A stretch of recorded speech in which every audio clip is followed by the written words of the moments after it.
আপনার মুখ থেকে আর আপনার হাত থেকে এমন কোনো আমল বেরোয়নি যার দ্বারাই হয় আপনার পড়োশি, না হয় আপনার গ্রামের লোক, না হয় আপনার জেলার লোক, কেউ যদি আপনার হাতের দ্বারাই আক্রান্ত হয়ে থাকে অথবা আপনার মুখের দ্বারাই সে আক্রান্ত হয়ে থাকে, বেইজ্জত হয়ে থাকে, তার মনে ব্যথা লেগে থাকে, তাহলে জানতে হবে যে আমি হাই কোয়ালিটির মুসলমান নই। মুসলমান বটে কিন্তু আমার কোয়ালিটি উত্তম নয়, আমি লোয়ার কোয়ালিটির একজন মুসলমান। কোনো মানুষ যদি অপর কোনো মানুষের বাড়িতে উঁকি মারে, আড়াল থেকে লুকিয়ে লুকিয়ে ভেতরটাকে দেখার চেষ্টা করে, বাড়ির মহিলারা কি অবস্থায় বসে আছে, গায়ের কাপড়কে ফেলে দিয়ে মাথা খুলে দিয়ে কিংবা তাদের শরীরে কাপড়গুলো এলোমেলো হয়ে আছে, এই রকম অবস্থায় কোনো একটা মানুষ যদি অপর কোনো মুসলমান ভাইয়ের বা কোনো কওমের বাড়িতে আড়াল থেকে উঁকি মেরে দেখতে যায়, আর বাড়ির লোকটা যদি জানতে পারে যে আমার বাড়ি থেকেও উঁকি মেরে দেখছে, তো রাসূলুল্লাহ বলছেন ফাফাকু আইনাহু, তার চোখ দুটোকে যদি পারো তো কানা করে দাও। ওয়ালাইসা আলাইকা দিয়াতুন, চোখ কানা করে দিতে গেলেও তোমাকে জরিমানা লাগবে না, তোমাকে কিসাস দেওয়া হবে না, তোমাকে আর কোনো খেসারত দিতে হবে না। অথচ কারণে কোনো মানুষের চোখ যদি কেউ কানা করে দেয় তো তাহলে তাকে 25টা পর্যন্ত উট জরিমানা দিতে হয়। তো সেই আয়াতে কি কথা আছে, আগে আয়াতটার তর্জমা আপনাদের কাছে পৌঁছে দিই। আল্লাহ রাব্বুল আলামিন বলছেন, হে নবী আপনি মানুষগুলোকে বলে দিন তোমরা আমল করো, তোমরা আমল করো, আল্লাহ তাআলা তোমাদের আমলগুলোকে দেখছেন।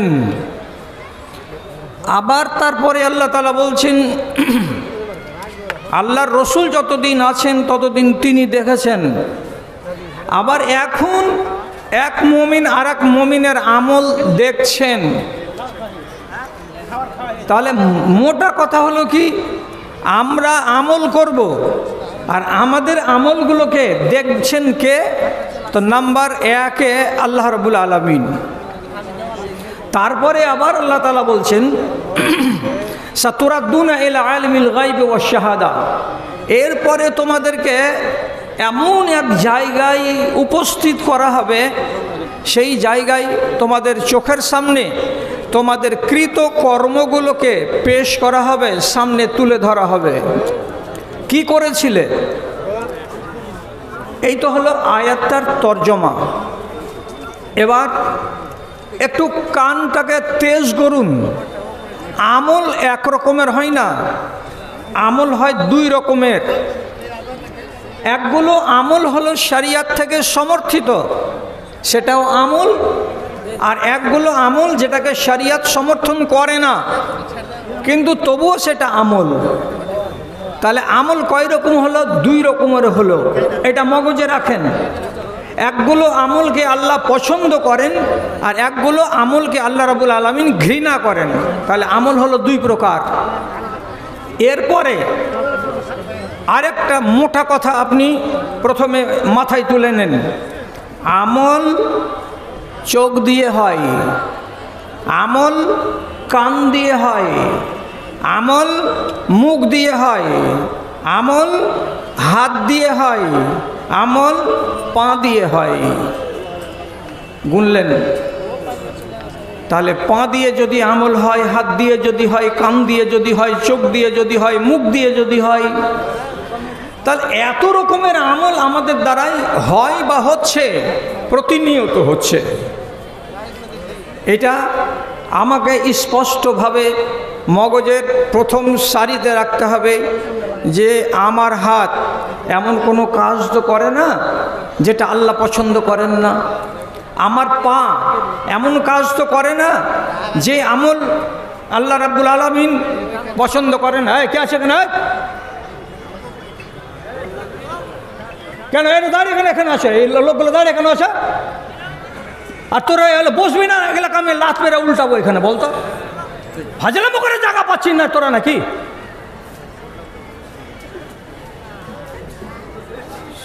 জার্জি সংসারই টোটালে বন্ধ করে দিয়েছি, একটা চ্যানেলকে আসতে দেয় না, আর এরা আমার ঘাড়ে চড়ার চেষ্টা করছে। কতক্ষণ টাইম লাগে নাকি চ্যানেল কটাকে ঠিক করতে? শালা গোড়া থেকে মুখটাকে আমার খারাপ করে দিল। শালা ছেলে হইতে হবে তো হাসপাতালে হবে।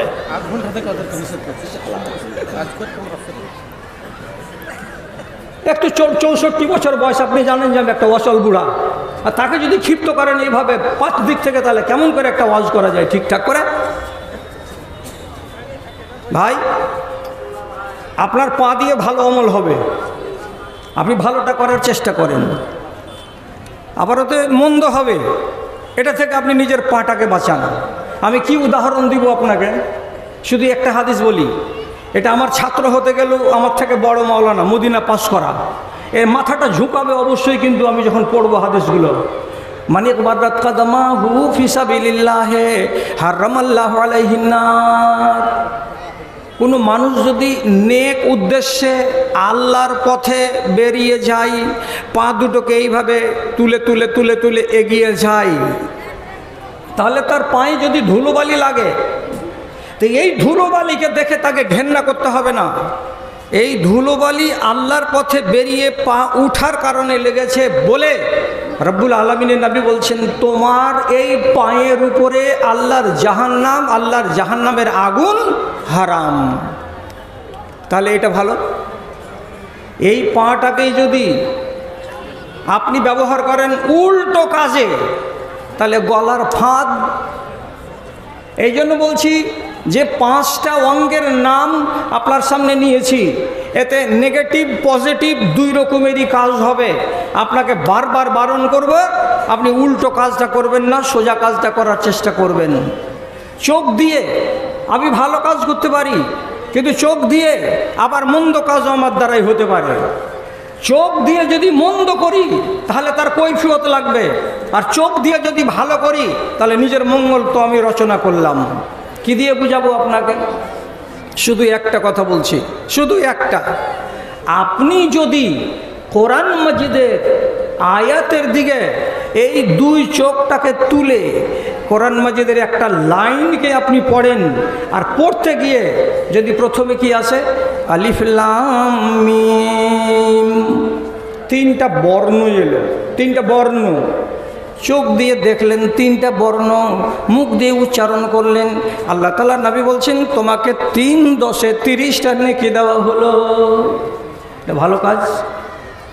এই চোখ দিয়ে মন্দ কাজ, মন্দ হলেই আল্লাহর পক্ষ থেকে শাসানি আসবে এবং রব্বুল আলামিন আপনাকে ছেড়ে কথা বলবেন না। আমি যেমন আপনাকে বলছি, আর একটা হাদিস দেখেন, চোখ দিয়ে মন্দ হতে পারে কিনা।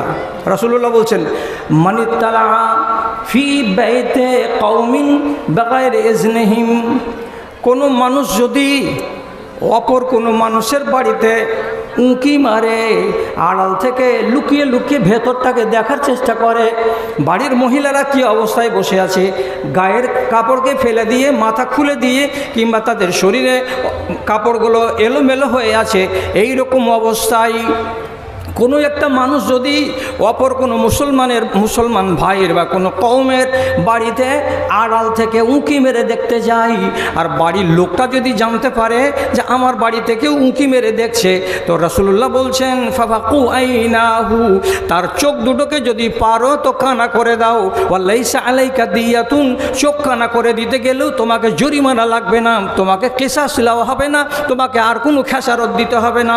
অথচ অকারণে কোনো মানুষের চোখ যদি কেউ কানা করে দেয়, তো তাহলে তাকে 25টা পর্যন্ত উট জরিমানা দিতে হয়।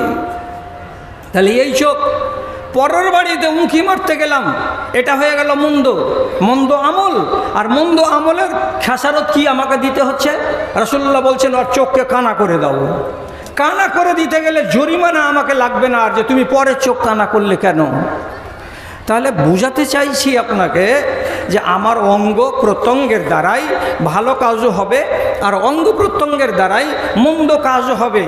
আপনি ভালোটাকে ধরে রাখেন আর মন্দটাকে সর্বদা ছেড়ে রাখবেন, না হলে হয় দুনিয়াতে তার জবাব আপনার কাছ থেকে আল্লাহ নিয়ে নিতে পারেন, অথবা এইটা জিনিস আপনার জন্য মুসিবত হয়ে কিয়ামতের দিন দেখা দিতে পারে। তাহলে এবার একটা গুড়ের কথাটা বুঝেন। আমি বলেছি 5টা জিনিস অঙ্গের নাম, কিন্তু এর ভেতরে সাংঘাতিক কোনটা কোনটা এটাও আপনাকে জানা দরকার। রাসূলুল্লাহ সাল্লাল্লাহু আলাইহি সাল্লামকে একদিন এক সাহাবী এসে জিজ্ঞেস করে বলছেন, আইউল মুসলিমিন আফজালু ইয়া রাসূলুল্লাহ, হে আল্লাহ রাসূল, মুসলমানদের ভেতরে সব থেকে ভালো মুসলমান কোনটা? কোন মুসলমানটাকে উত্তম মুসলমান বলা যায়? রাসূলুল্লাহ বলছেন, যেই মুসলমানের হাত থেকে এবং মুখ থেকে অপর মুসলমান নিরাপদে থাকে সেই মুসলমানকে উত্তম মুসলমান বলা যায়। কথা বুঝলেন? আমার হাত থেকে আর আমার মুখ থেকে যদি আর দুনিয়ার মুসলমান হেফাজতে থাকে তাহলে আমি হলাম হাই কোয়ালিটির মুসলমান। আপনার মুখ থেকে আর আপনার হাত থেকে এমন কোনো আমল বেরোয়নি যার দ্বারাই হয় আপনার পড়োশি, না হয় আপনার গ্রামের লোক, না হয় আপনার জেলার লোক, কেউ যদি আপনার হাতের দ্বারাই আক্রান্ত হয়ে থাকে অথবা আপনার মুখের দ্বারাই সে আক্রান্ত হয়ে থাকে, বেইজ্জত হয়ে থাকে, তার মনে ব্যথা লেগে থাকে, তাহলে জানতে হবে যে আমি হাই কোয়ালিটির মুসলমান নই। মুসলমান বটে কিন্তু আমার কোয়ালিটি উত্তম নয়, আমি লোয়ার কোয়ালিটির একজন মুসলমান। তাহলে বোঝা গেল সব থেকে বেশি মানুষের কোন অঙ্গে ক্ষতি সাধন করে। তার ভেতরে হলো একটা, এটা হলো মুখ, আর তার ভেতরে আরেকটা, সেটা হলো আপনার হাত। এই দুটো জিনিসকে আপনাকে সংবরণ করে রাখতে হবে। মুখের বেলা ভালো করে বুঝবেন, মুখের বেলা এখানে দুটো ক্ষেত্র আছে। মুখ থেকে কথা বলা এটা একটা দিক, আর মুখের ভেতরে কিছু ঢোকানো এটা একটা দিক। দুটোকে সামাল দিতে হবে। মুখে কি ঢুকাচ্ছেন আর মুখে কি ঢুকান না, এই তালিকাটা আপনাকে দেখতে হবে এক। আর মুখ দিয়ে কি বলছেন এটা আর একটা জিনিস, এটা আপনাকে দেখতে হবে। তাহলে মুখ থেকে আপনার যেন অশালীন বাক্য না বের হয়, কাউরি মনে কষ্ট না হয়, আর দুই, আমার হাতের দ্বারাই যেন কাউরি ক্ষতি না হয়, কাউরি উপরে হাত তুলে না দিই, কাউকে মেরে না দিই, খুব সহজেই হাতটাকে ব্যবহার না করে নিই। এই দুটো জিনিস থেকে আপনাকে হেফাজতে থাকতে হবে, সাবধানে থাকতে হবে। তাছাড়া আপনি নাম্বার 1 মুসলমান হতে পারবেন না। এবার জিজ্ঞেস করেন, দুটোর নাম আল্লাহ রসুল কেন নিলেন, বাকিগুলোর নাম নিলেন না কেন? নিয়েছেন, কিন্তু সাংঘাতিক হিসাবে এই দুটোকে বলেছেন, বাকিগুলোকে ছেড়ে দেননি। এই দুটোর দ্বারাই ক্ষতি বেশি হয়, এই দুটোর দ্বারাই মানুষ আক্রমণ বেশি করতে পারে, তার জন্য আলোচনা এই দুটোর বেশি বেশি এসেছে। মুখকে সাবধানে রাখুন, নিজের নিরাপদ জীবনকে নিশ্চিত করুন। রাসূলুল্লাহ সাল্লাল্লাহু আলাইহি ওয়াসাল্লাম একদিন সাহাবীদেরকে বলছেন, সাহাবীরা শোনো, তোমরা আমাকে দুটো জিনিসের জামিন দাও, আমি তোমাদেরকে জান্নাতের জামিন দেব। তোমরা দুটো জিনিসের আমাকে গ্যারেন্টি দাও, নিরাপত্তা দাও, আমি তোমাদের জান্নাত দেব, তার গ্যারেন্টি দিচ্ছি, তার নিরাপত্তা দিচ্ছি। কি? রাসূলুল্লাহ দুটোর ভেতরে একটা বললেন। কি বললেন? মানে ইউজমিনু লিমা বাইনা লিহিয়াতাইহি ওয়া মা বাইনা ফাখযাইহি, যেই মানুষটা তার দুই চুলের মাঝখানে, দুই দাড়ির মাঝখানে, তার মানে উপরে হলো মোচ আর নিচে হলো দাড়ি, এই দুই চুলের মাঝখানে যে ড্রেন আছে, যে ছিদ্র আছে, এই ছিদ্রটার তুমি আমাকে গ্যারেন্টি দাও যে তুমি এই ছিদ্র দিয়ে আজে বাজে কথা বলবে না, এই ছিদ্র দিয়ে তুমি কোনো মানুষের কলেজায় আঘাত পৌঁছাবে না, এই ছিদ্র দিয়ে কোনো মানুষের মনে তুমি কষ্ট দেবে না, আর এটা দিয়ে তোমার আজে বাজে কথা বের হবে না। যদি মুখটাকে সামলে নিজেকে রাখতে পারো, তার গ্যারেন্টি দাও, আমি নবী তোমাকে গ্যারেন্টি দিচ্ছি তুমি জান্নাত পাবে। তাহলে এটা কত সাংঘাতিক জিনিস, কত সাংঘাতিক জিনিস, ভালো করে বুঝুন। বিশ্বাসযোগ্য ইতিহাসের ভেতরে এটা রিওয়ায়াত আছে এবং আসার হিসাবে এটা গৃহীত। হযরত উমর রাদিয়াল্লাহু তাআলা আনহু একদিন বাড়ি গেলেন হযরতে আবু বকর সিদ্দিকের। তো কি হয়েছে? ওয়াহুয়া ইয়াহবিজু লিসানাহু বিয়াদিহি, হযরত উমর বাড়ি গেলেন কার? তো আবু বকরের। দেখা করবেন, কিছু কথা বলবেন, আলাপ আলোচনা করবেন। কিন্তু তিনি যখন বাড়ির ভেতরে গেলেন তো দেখছেন হযরতে আবু বকর সিদ্দিকের মতো লোকটা তিনি নিজে একটা মেঝেতে বসে, একটা চেয়ারে বসে নিজের জবানটাকে টেনে মজবুত করে ধরে আছেন, নিজের জবানকে টেনে ধরে আছেন মজবুত করে। হযরত উমর দেখা মাত্রই বলছেন, মাহায়ে আবু বকর, এই আবু বকর এটা কি করছো তুমি? এটা তো বুঝতে পারা যাচ্ছে না জবানটার কি হয়েছে যে তুমি টেনে একে ধরে আছো কেন? কি হলো? নিজের জিভকে এইভাবে টেনে ধরে আছো দুই আঙুল দিয়ে, এটার মানে কি বুঝতে পারছি না আমরা। আবু বকর সিদ্দিক জবাব দিয়ে বলছেন, হাযাল্লাযী আওরাদানি আল মাওয়ারিদা, এই জীবটাই এত সাংঘাতিক আমার কাছে, এর কারণে আমার সাথে অনেক লোকের সাথে একটু টকঝক হয়ে যায়। এই জীবটারই কারণে অনেক সময় আমাকে বিপদে পড়ে যেতে হয়। এই জীবটারই কারণে অনেক জায়গায় আমি ফিতনার মুখোমুখি হয়ে যাই।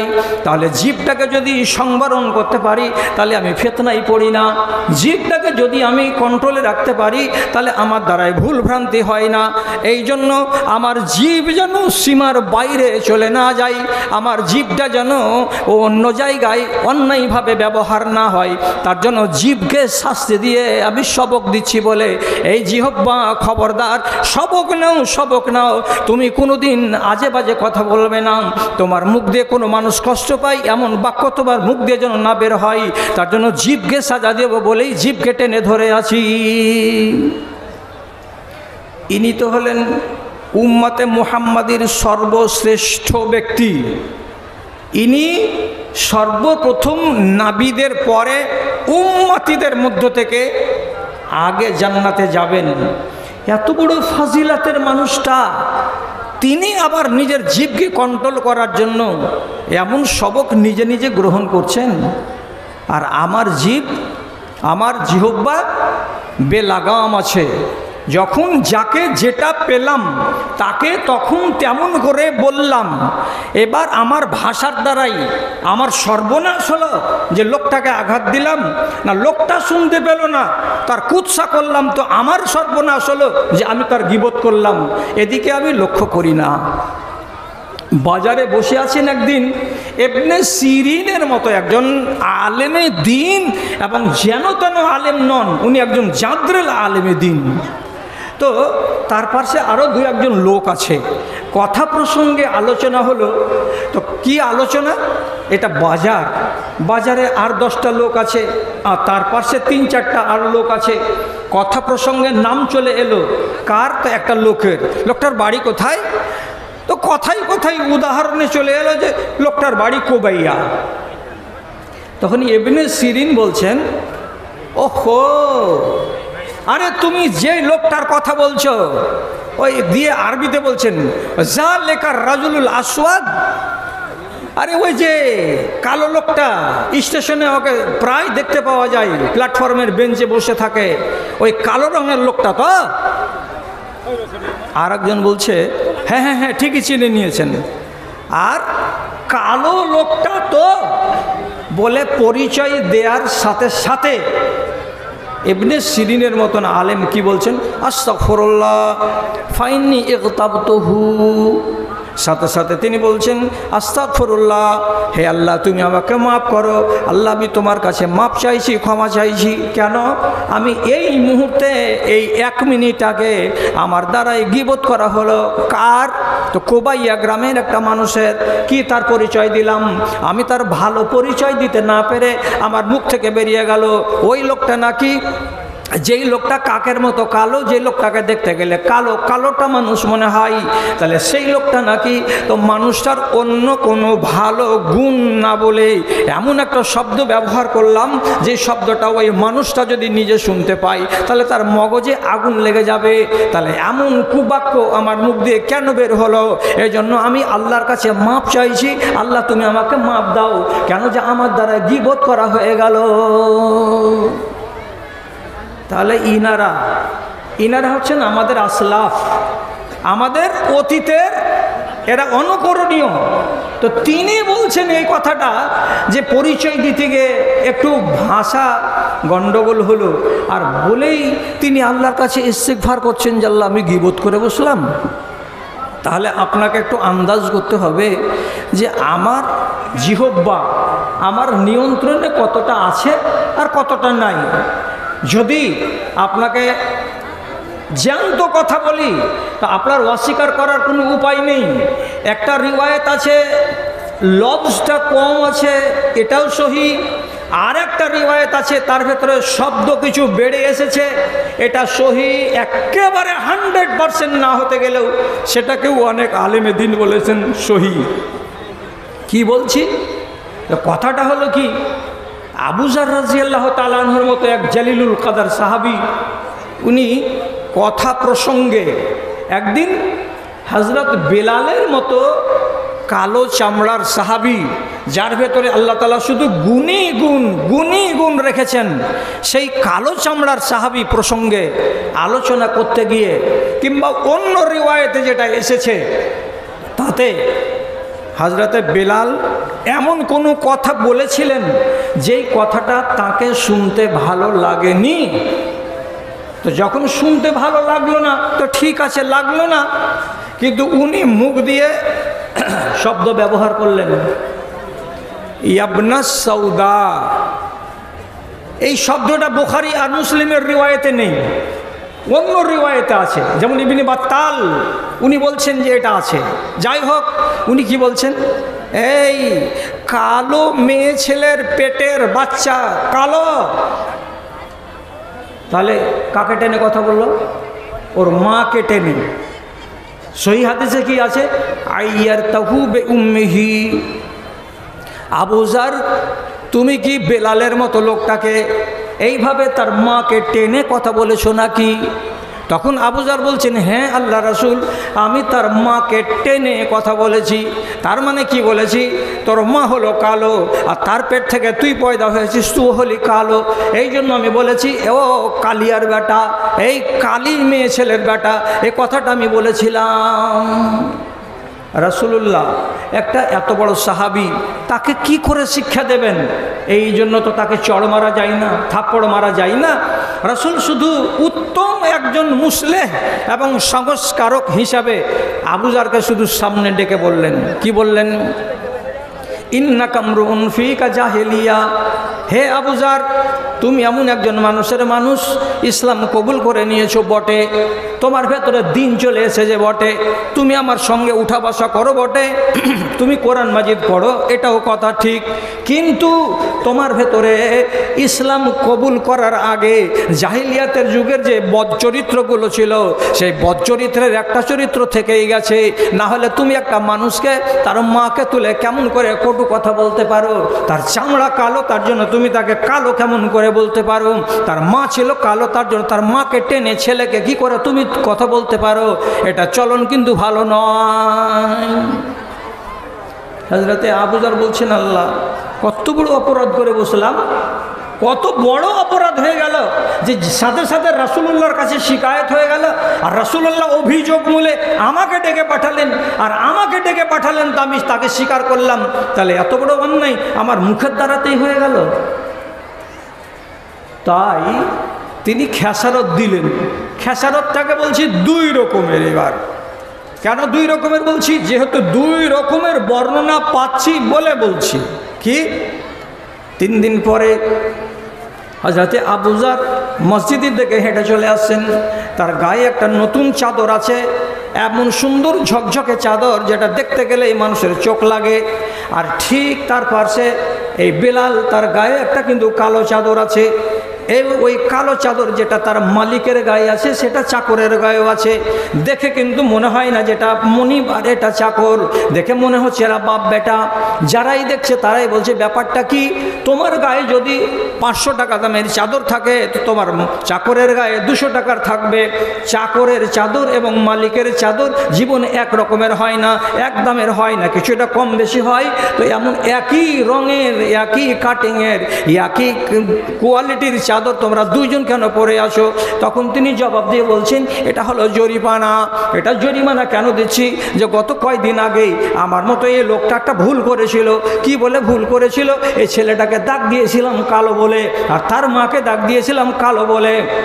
এই যে আমার দ্বারাই ভুল হয়েছে, আমি আমার জবানের খেসারত দিচ্ছি কি, আমার গায়ে চাদর চাপিয়েছি যেমন দামি, তেমনি আমার চাকরের গায়েও চাদর চাপিয়েছি দামি, যাতে আল্লাহ রাব্বুল আলামিন আমাকে কিয়ামতের দিন আমার জবানের কারণে হিসাবের কাঠগড়াই না দাঁড় করিয়ে দেন। জবানটাকে নিয়ন্ত্রণে রাখতে হবে।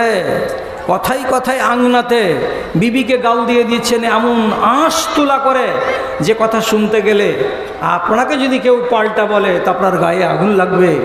চাকর বাকরকে গাল দিয়ে দিচ্ছেন আঁশ তুলে, যে কথাটা আপনাকে পাল্টা কেউ যদি বলে তাহলে আপনার কিন্তু ঝাল লেগে যাবে। তো নিজের বেলায় যেটা ঝাল, পরের বেলা কেন সেটা ঝাল নয়?